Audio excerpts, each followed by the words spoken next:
AP రాజకీయాల్లో వైఎస్ఆర్సీపీది ఎప్పుడూ ఒకటే స్టాండ్ కనిపిస్తుంది. కొన్ని విషయాల్లో ఏదో మాట తప్పొచ్చు, కానీ జగన్మోహన్ రెడ్డి మాత్రం ఒక విషయం చెప్తే అది క్లియర్గా చేస్తారనేది టాక్ ఉంది.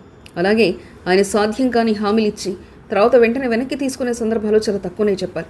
గత ప్రభుత్వంలో ఆయన చెప్పినవన్నీ కూడా దానికి నిదర్శనంగా, ఉదాహరణగా నిలుస్తున్నాయి. ముఖ్యంగా రాజధాని విషయంలో చంద్రబాబు నాయుడు స్టాండ్ పక్కన పెడితే జగన్మోహన్ రెడ్డి మాత్రం 3 రాజధానులంటూ అమరావతిని పక్కన పెట్టేశారు. ముఖ్యంగా రాష్ట్ర విభజన మరోసారి జరగకూడదని, విభజన జరగకుండా ఉండాలంటే 3 రాజధానులు ఉండాలని ఆయన ఎప్పుడు చెప్తుంటారు. వైసీపీ అధినేత జగన్ తన నిర్ణయాన్ని మార్చుకుంటారా అంటే లేదనే తెలుస్తుంది.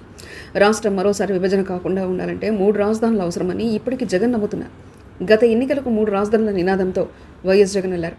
అయితే 3 ప్రాంతాల ప్రజలు జగన్ పార్టీని ఆదరించలేదు.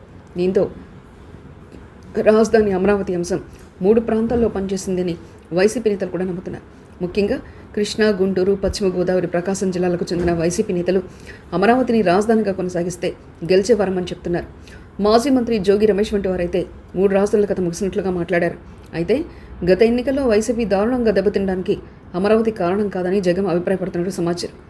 అమరావతి రాజధాని అంశమే ప్రధానంగా మారితే ఇటు రాయలసీమ, అటు ఉత్తరాంధ్రలో ఎందుకు ఊడ్చుకుపోతామని ఎదురు ప్రశ్నిస్తున్నారట.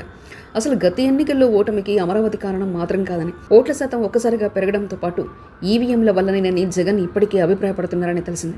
చంద్రబాబు నాయుడు సేవలు అమరావతి రాజధానికి మాత్రమే నిధులు ఖర్చు చేయడంతో పాటు సంక్షేమ పథకాలను కూడా అమలు చేయకపోవడం, ఇచ్చిన హామీలు కూడా అందజేయకపోవడం తమకు కలిసి వస్తుందని అంటున్నారట.